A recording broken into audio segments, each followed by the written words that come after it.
Panununtok asin pananapak kan sarong babae sa subuot sa iyang kasaruan man sana nakuananin video. Importansya kan counseling sa mga mag-agom asin nagsasaro pigtawang duon kan CSWD. Uyan report ni Chris Novelo.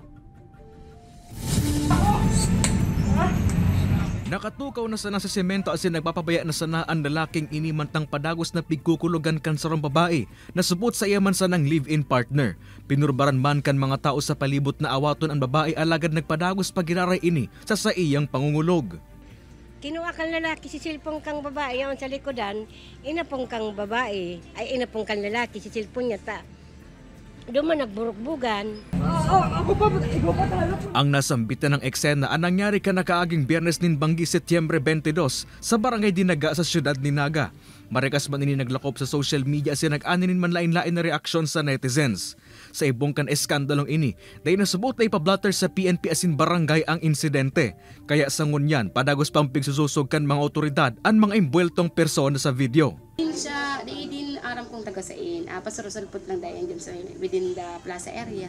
Andaman ng mga otoridad na i-rescue ang duwa asin isa irarom sa counseling. Maparesidente man ini kan syudad o ibang banwaan. Sa atin naman ay nagko-coordinate talaga tayo sa DSW sa ating city. Kung mayroon man tayong may tutulong ay nire-report din natin sa kanila. Kakaula yung tasinda kung ano tangyari. Mas bida social worker po ang counseling sa inda. Sa pag-ibana ninda kasi ang aral po magkalibin.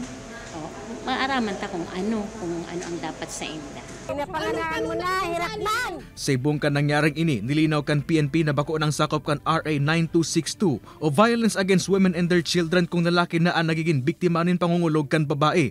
Alagad pwede man ginaray na magsuod din maninigong kaso ang sarong lalaki kontra sa babae kung sin malaog na ini sa regular filing kan kaso arog kan physical injuries.